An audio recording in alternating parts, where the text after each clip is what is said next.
This show is centered around three main pillars. That would be self improvement, which are things like exercise, biohacking, growth, mindset, spirituality, entrepreneurship, sales, making money, wealth generation, real estate investing, which is a big passion of mine, and manly activities. And what's manly activities? Well, for me, I categorize that as things revolving around driving cars, shooting guns, my place as a man in my family, and defending yourself.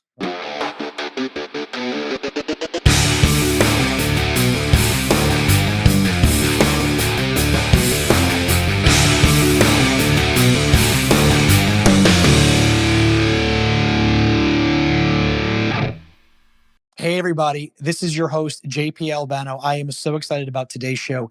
In today's show, our premiere episode, we're going to start with lessons around the foundational things that you need to do to start improving the quality of your life. And that's broken down into sleep, diet, and gut health.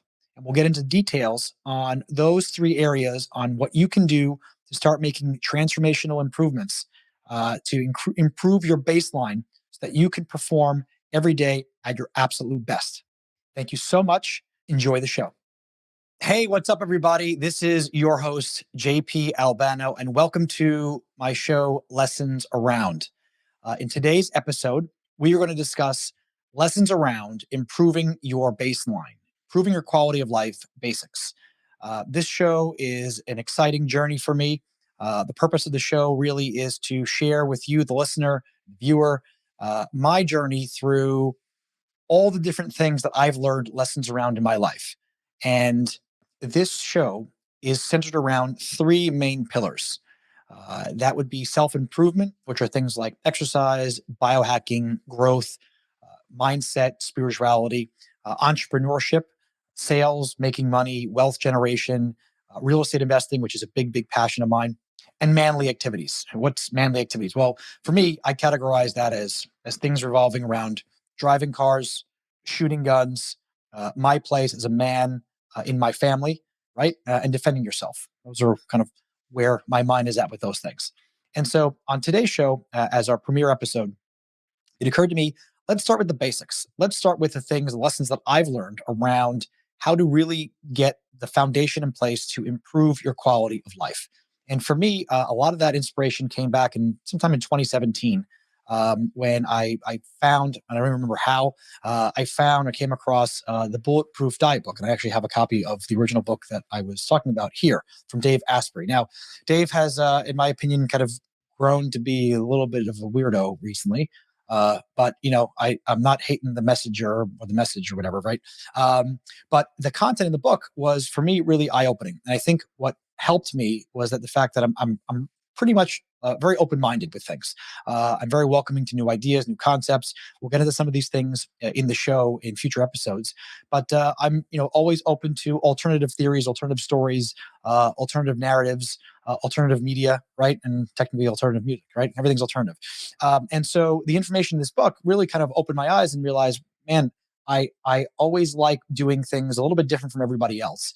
And the information in the book, in the Bulletproof Diet book, just resonated with me really well. And I kind of took to this idea of biohacking. Actually, now that I think about it, I know where it came from. I have a coworker, had a coworker, he doesn't work with us anymore, Chet. So Chet, if you're listening, thank you. I remember having a conversation with him and he mentioned something about biohacking. I'm like, what the hell is that? And he went on to explain what that is. And basically, biohacking, if you live in a cave somewhere and you don't know what that is, I'll do my own version of a definition. Biohacking is using what we know about supplements, exercise, diet, lifestyle, and doing things in a way to accelerate the standalone effects of doing those things by themselves. So, for example, if your goal is to reduce inflammation, you could take supplements that have turmeric in there, or you eat a anti-inflammatory diet, and maybe you expose yourself to cryotherapy or cold exposure. These things stacked together can have a profound effect on reducing your overall levels of inflammation in your body. So that's basically a simple version of what biohacking is. So for me, I think maybe for you too, the benefits of biohacking are like, how can I make the exercises that I do better, right? How do I not spend an hour at the gym lifting weights? That's just dumb. How can I do the minimum dose or minimum amount of work required to get the maximum effort, right? And so that's always fascinated me. And we'll talk about some of those things and what I've taken from those lessons along the way. I'll share with you, the listener here. So again, today's show, we're going to go over some of the things that I took off from how I improve my quality of life, really around starting with sleep. Sleep, I feel like, is the foundation of all this. If you are a terrible sleeper, you're getting terrible sleep, your life will suck. We could use that as a caption somewhere. So, how do we improve sleep? Right? Couple things. I think many people today, especially today, it's harder today to have good sleep hygiene than it was probably 15, 20 years ago. I mean, we didn't have these problems when I was a kid, not that I'm that old. But there's a lot of environmental factors that are making our sleep really, really that much harder. And we'll go into the details here right now. So I think the first thing I did to improve my quality of sleep was obviously understand what can impact my sleep and how do I stop doing those things. But before I can kind of get into that, I needed to understand a baseline. How was my sleep working? What was it looking like? I needed a way to quantify it. And back in 2017, a company called Aura came out. I think they're out of Sweden or Finland or somewhere over there, and they had this ring. This is their newer version. It looks like a normal ring, but back in 2017, 2018, it was a goofy, large ring. And for better or worse, it actually met my business partner as a result of wearing that goofy ring because he recognized what the hell it is that I'm wearing. But anyway, this ring, I'll take it off and I'll show the video viewers. It's a little ring with a couple sensors inside and a little battery.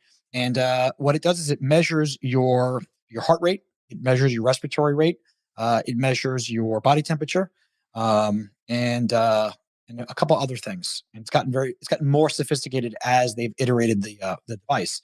And this is not uncommon from many wearables today. I think they were among the first, though, in this space around sleep. I know there's the Whoop thing, and then there's also a lot of the Apple Watches can track sleep. Um, I'm not going to get into a debate on which one's better. I feel like personally, the Oura Ring is I think more accurate. There was a study that they released recently that they have this new sleep algorithm to help detect what stages of sleep you're in, and they were like 90% accurate compared to like traditional clinical sleep things that you wear when you go to sleep, right? So that's pretty cool. But what's important here, the takeaway here is that you wear this thing and you get a baseline. How much deep sleep are you getting each night? Deep sleep is super important because deep sleep is the part where your body gets its restoration. That's where all the cleanup happens and the repair happens.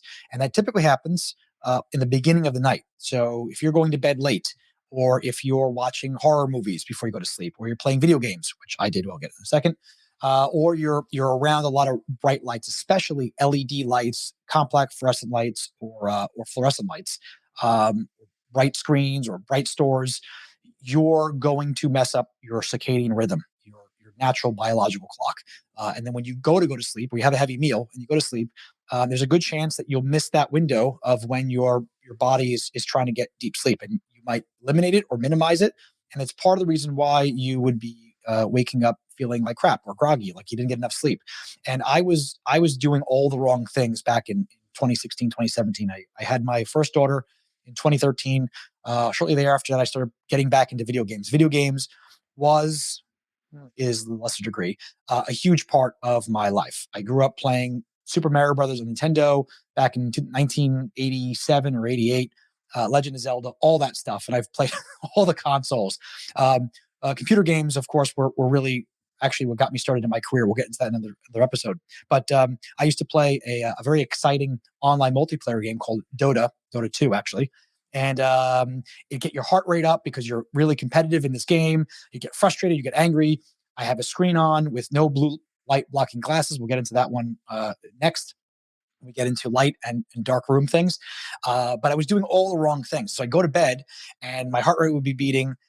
Go to sleep late. I passed my window basically for getting my deep sleep, and I wake up the next morning, unsurprisingly, feeling like crap. And I called me stupid. I just didn't realize what was causing that. And so, reading the Bulletproof book, getting an Aura ring, and starting to understand how my lifestyle was impacting my quality of sleep, started allowing me to make changes and tweaks and learn along the way. And I think that's the best thing. That's the best takeaway, is for all of us to be able to quantify something, track, measure it, and then you make changes and you see what that does for you, right? That's kind of the big key here. So starting with an Aura Ring, giving you insight into what your sleep looks like, I think is, for me, it was a great place to start. It could be for you as well. By the way, Aura doesn't pay me, at least not yet. If anything, it's the opposite. I pay them. I'm on my third or fourth ring now, and I've bought rings for my wife and for my business wife, Matt. But yeah, that's that. The next piece we'll go into, which kind of relays back to sleep or sleep hygiene, is around light. I touched upon it a moment ago, where I talked about different types of light in our house. If you were to come to my home now, we have lots of really pretty light fixtures. We never use them. I'm using some right now to help with the overall illumination for the show here. But everyday living, when the sun goes down, we really use the overhead light in our stove, as the main living area light. We have a what's it called? We have a Himalayan salt lamp, uh, nightlight, that we use in our bathroom, and that's sort of really it. We also use a red light lamp, LED lamp, as well as a portable thing. And the reason is, amber lights and red lights, they are very, very low to no impact on your ability to get sleep. Compact fluorescent lights, LED, especially LED lights, they're super prevalent. They have a problem. The problem is they create a lot of artificial blue light. And I say artificial because in nature, blue light doesn't really exist by itself. That's a man-made phenomenon, and our biology isn't used to doing that. And there's a lot of things that can happen. If you're really interested in this, I strongly suggest checking out Dr. Jack Cruz. He is a neuroscientist, brain surgeon, neuroscientist. Yeah, no, he is a yeah. He operates in the brain, so neurosurgeon. He's a neurosurgeon. There's the word. He's a neurosurgeon, and he goes down like past the rabbit hole into the center of the earth, with the actual science that goes on with photons and light, and how it affects the chemistry in your body. So super fascinating stuff. I can link that to the show here. So in getting exposed to that information and really understanding the damage that it can do to your biology, to your light, the oxidative stress and damage that it can cause to your eyes, and never mentioning not to mention the damage it can do to your sleep rhythm. We avoid them at all costs. So all the lights in our house is a long way of saying all the lights in our house are either halogen light bulbs or they're incandescent. And I know those have they've gone out of style. I have some conspiracy ideas around that, which we can cover in a future show. But the point is, they're sort of hard to come by. But if you can, one of the best things you do is lower the amount of light you use at nighttime, and also wear blue light blocking glasses, those yellow or orange tinted glasses. They look kind of funky, but they're going to save your biology when you try to go to sleep, and test it, right? Have all the lights on in your house, go to sleep, see how you see what your deep sleep looks like, right? And then put the stuff on, lower the lights, see what it does for you, right? That's a great test. Next piece is around EMF, electromagnetic fields. So your phone, right? Your Wi-Fi, your computer, your everything is emitting EMF all the time. So when it comes to EMF, we've taken it very seriously. And in my house, we do not use or have wireless routers. When we do, we get them from the cable company. We go in, or I go in. My wife doesn't do this. I did this. I go in and I disable the wireless radio on there. It's a pain in the ass sometimes, because sometimes you need a device to connect wirelessly, but we get around that. We use everything that's hardwired, just like how life was before wireless was. If you're old enough to remember those days, you'd use a Cat5 cable. You plugged it in. It was basically a large telephone cable cord. Plug things in. So all my computers are hardwired in. Our TVs are hardwired in. We don't have a router in our house. I don't sleep with my phone near me or on me. I used to keep my phone in airplane mode next to me. And then recently, my wife made a good point. If you have an iPhone, and I'm not sure about the Androids, but if you leave the Find My Phone service on your phone, I don't know what the time is, every few, whatever, insert variable of time, it will broadcast a beacon. And that's another EMF field. So these fields, when they're next to you, they can interrupt your deep sleep. You don't want to do that, right? Because if you get no deep sleep, you're going to rapidly degrade your body. So we mitigate or remove or eliminate as much EMF as we can in our sleeping environment. Next piece is you want to try to sleep in a freaking cave. So what that means is getting blackout curtains, getting rid of or hiding any lights like your night light or your alarm clock light, or anything that has light. And I'm sure, as you've noticed, right, because you're an adult and listening to this, I'm sure you've gone to sleep with having a small little light in the room, and when you go to sleep, your eyes aren't light adjusted, right? So you're like, oh, that's fine. And then you wake up middle of the night, and you're like, my God, why is it so bright in here? Well, as your eyes get light adjusted, your skin, not as, your skin has photoreceptors on there. And when they're receiving light signals, uh, they're, it can affect your sleep biology.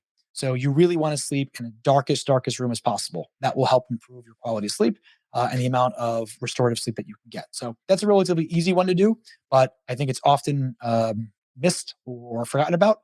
And so don't do that.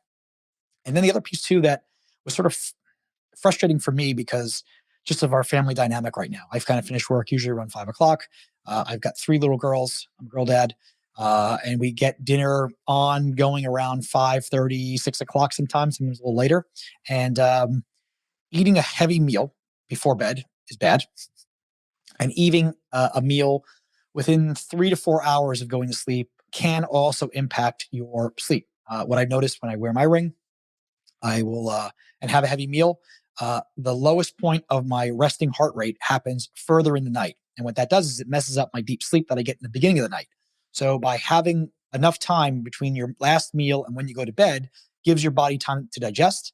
And then when you do go to sleep, it's not digesting food; it's doing other processes like repairing your body. So having a heavy meal, or have a heavy protein meal, right? You kind of get those meat sweats, that's not going to help too. Another piece too that's going to be helpful is your temperature, right? Temperature in your room. You want to sleep in a cool room as possible. Everyone's different. For me, we're sleeping around 68, 67, 69 degrees. Anything over that, I'm waking up in the middle of the night, ripping the sheets off. And temperature is really important. There's reasons behind that. We'll get that later on. But the point for you as a listener trying to take away some tips that you can do to apply to improve your sleep is to sleep in a cool room, right? So that's really important. All right, up next, let's talk about diet. As a son of a Sicilian immigrant, this was a hard one for me.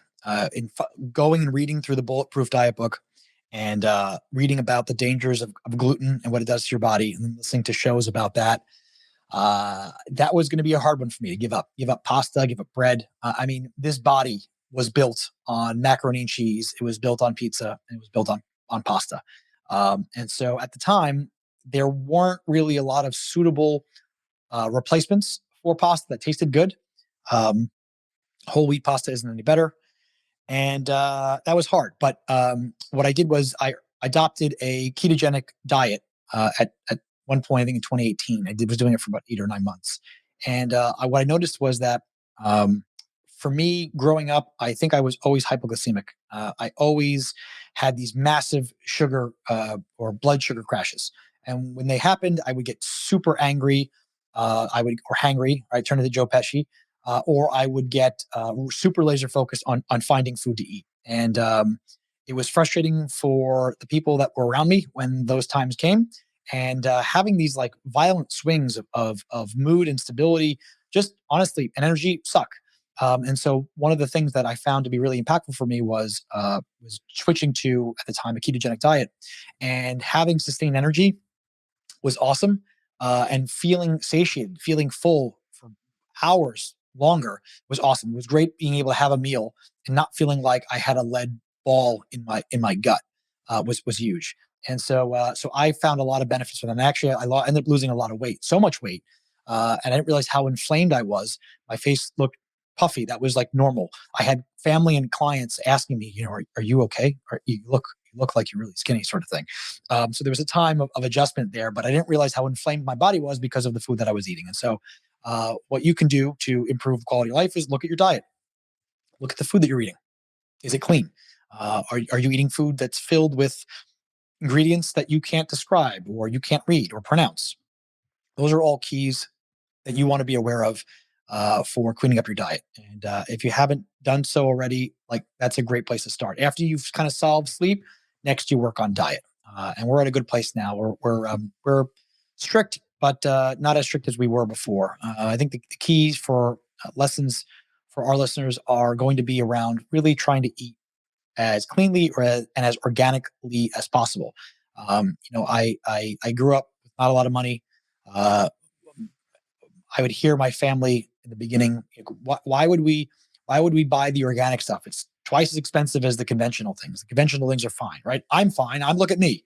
And the saying that I keep coming back to is this idea that, if you're going to pollute your body with pesticides and chemicals, that number one aren't tested in combination with each other. In other words, they might test a pesticide for toxicity, but I'll stand alone by itself. Spray the carrot with a thing, eat the carrot. What happens? Oh, they're fine.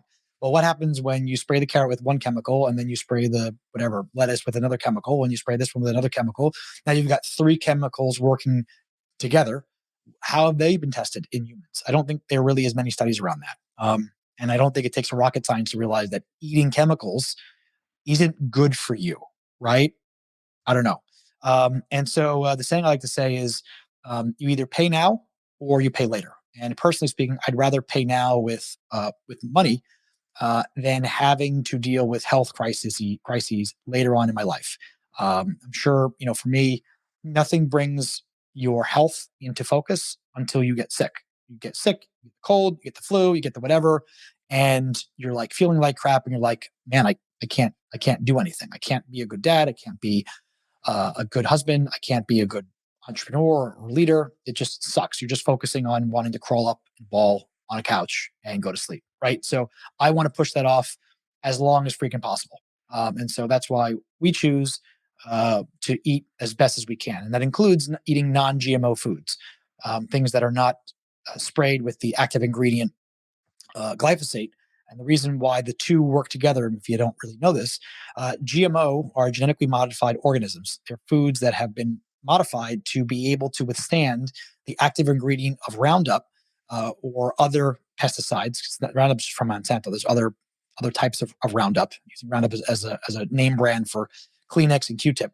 But the mechanism of action for glyphosate is to attack and destroy the gut of the bug or the insects that are eating the plant. Um, is it really that far removed that there's such a prevalence of leaky gut syndrome and intestinal challenges and problems for people today when you've got this chemical that's designed to destroy the guts of the bugs that eat them? Like, how would that really be that far removed from humans? And oh, by the way, the companies that make these products, the Monsantos of the world, they do self safety studies. That's right. The FDA allows them to self certify the safety. It's a mouthful of their food and of their ingredients. And so, thankfully, glyphosate was just recently announced as a possible carcinogen. So, do you want to eat foods that are sprayed with possible carcinogens? I don't, and so that's why we don't do that. So that's really important. So non GMO food, non GMO food. Yep, and also stay away from sodas, things with sugary drinks. Like sodas have high fructose corn syrup and other artificial foods. Those are derived from corn. Corn is usually a GMO crop. It's also heavily sprayed with pesticides, including glyphosate. Beets too. You want to stay away from non-organic beets. Those are also a heavily sprayed crop with glyphosate and also commonly GMO'd. So there's some things for you. Okay, and on the third and final subject, let's talk about gut health. It's related to diet. It's related to sleep hormones that are released as a result of your microbiome. And so you get your sleep locked down, you start working on your diet, you're improving how you're eating, what you're eating, you're getting more nutrient dense foods. That's great if you don't have a gut. It's great. But if you don't have a gut that's able to process, absorb, and create vitamins from the food that you're eating, you're not going farther enough in your improvements to really make all those things make that big impact in your life. And so what I found how you can work on improving that, number one, simply is start taking Restore. It's a supplement. It's a fulvic acid supplement. There's a couple like it. And I'll actually include a link to the interview with Dr. Zach Bush, who's a doctor that invented Restore. It's a great story. I think he was a cancer oncologist or cancer researcher, and discovered what this fulvic acid is basically like dirt water, but it has a profound effect on the gut lining. It has the ability of tightening up the junctures or the spaces in your gut, so there aren't any leaks because your gut lining is one cell thick. It's actually very very thin. So it's easy to kind of permeate. Certain foods that you can eat, like things that have gluten or lectins, can permeate, poke holes in your gut, and then you've got your food particles leaking out into your body where they shouldn't be, causing a whole bunch of problems. So you can kind of help to work to improve that by taking Restore before you eat meals. That's an easy one. Take a pump, squeeze your mouth, you're good.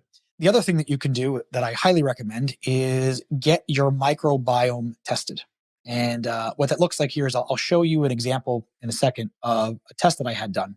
But you work with a practitioner, you poop in a cup or a can or a bag or a plate, whatever else, you mail it in, and they will analyze all of the bugs in your gut. And by bugs, that's a good thing. I don't mean creepy crawlers and cockroaches, all the bacteria that are in your gut. And they'll help you understand which species or species are out of balance. Do you have the basic foundational ones? Those are called keystone species. Do you have those foundational ones? In what quantity and ratio do you have those? Or do you have an overgrowth of a bad type of bacteria in there that's causing problems for you?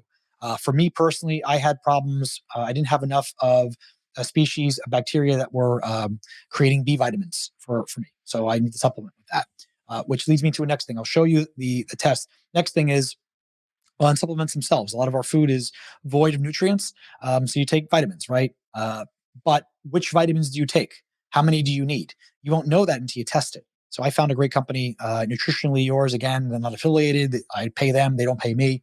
And you take a blood test, and they will analyze your blood, and they'll tell you exactly which vitamins that you're deficient in, which ones you're borderline in, and which minerals you're deficient or borderline in. And then they'll recommend a protocol for you to take to get those things back up. And the key here is that you retest. Do it. You can do it ideally twice a year, right? Every 6 months or so. Worst case, you do it once a year, and at least you know what you're working towards. And that's absolutely key. So let me show you real quick for those of you that are on the video broadcast here. So this is the vitamin and mineral test from Nutritionally Yours. The test is kind of expensive. I think it went up in price. It used to be around 500, and I think with the latest bout of everything getting more expensive, it's around $600. But like that sort of information is worth it for me, right? So I'll jump into to sort of how this works here. So we can see here for my B1 vitamin, I was in the green, but there's a bar chart here for those that are listening.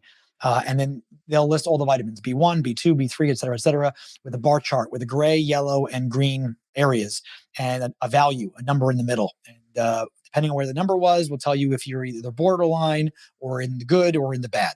And for a handful of them, I was technically in the green, but still on the low side. I don't want to be green, but in the low side. I want to be, somewhere robust in there. Two of these B vitamins were in the borderline, and I had the same problem with some of the amino acids like glutamine and I can't read this, citric acid. I can't read it from my screen here. Oleic acid, right? So this is a great way of determining, okay, what do I need to work on, right? And the importance of this is really important because you can see in the screen here, there's a diagram of the Krebs cycle, and the Krebs cycle is how your cells and your mitochondria create ATP energy. And when you're missing certain vitamins or minerals from this process, it can screw things up. And what that means for you is low energy production, and you're not having the same level of excitement and stamina and whatever else to be able to do your awesome thing in the world because your body isn't working properly. So having the key minerals and vitamins in place will allow your cells to operate functionally, be able to create energy, and that's what it's all about. So that's the vitamin test. Let me show you the biome test. The biome test that I worked with is called Biome FX. From what I understand from a person that I trust, this is probably among the most deep is the wrong word. I don't say full spectrum. It's one of the most comprehensive. Here we go. Comprehensive tests that there are for doing your your microbiome, right? And what's great about this is this, just like the other one, there's a chart here. It'll show you where you are on your overall index of diversity for bacteria, where you're in the green, where you're in the red. For me, I think I had a couple of let me see what I yeah, I had some spots where my one type of bacteria, I'm gonna butcher this name, acin I'm gonna numbers. One bacteria type was overgrown. You don't want that. Two of them were in the green range, and one was in the orange. So, and one was zero. I had none of the other one. So these keystone species for me, I was missing. And then what you would do is you'd work with a practitioner, and they would recommend a series of of probiotics and prebiotics. A prebiotic is food that's designed specifically for your gut. Like, for example, if you chilled white rice and then ate it, not eat it cold, you got to chill it once. It converts the starches in there to something that is very beneficial for the bacteria in your gut. Now, it's not very ketogenic, but it does help to feed certain species of bacteria in your gut. So that sort of thing is part of the plan for improving your microbiome health. And again, if you can't improve that, then all the food that you're going to eat, a lot of it's not going to be digested, or the vitamins won't be created, and you're really doing yourself a disservice. So what I would suggest that you do is you have to find a practitioner that understands, that's able to order, number one, and number two, is able to decipher and interpret and provide a protocol for the biome effects. And you can, I think, go on their website, and there's a thing to find a practitioner. You don't have to find someone local. You can work remotely. And the Nutritionally Yours people, as a website, you go on there, you order it. Order the test directly from them. You go to like a LabCorp or a Quest. You have your blood drawn, and send it, you have to FedEx it out or mail it out, and then a few weeks later they'll send you your results. And those things have been wonderful for me. So I wanted to share that with you. And so I think, in conclusion for our show today, if I can summarize the topics, the lessons around improving quality of life, really getting a solid handle on your sleep, measure it, track it, make adjustments, and see how you can improve that. Work on your diet, and work on your gut health, which includes understanding and measuring where your body is right now, your gut is right now, and then working with a practitioner to make those improvements. Those have been all wonderful and fantastic things that I've done for me and my family to improve our quality of life. And I can't imagine doing anything else until you start getting these foundational pieces in place. Thank you so much, everyone, for watching and listening. I really appreciate you. I'm super excited about this show and the potential that we're going to have here. I've got a ton of different information with lessons around a variety of things, and I'm looking forward to sharing that with everybody. I'll see you soon. Do me a favor. I appreciate you listening to my show. I need you to go ahead and hit the subscribe button. It really, really helps me out. Thank you so much. I'll see you on the next show.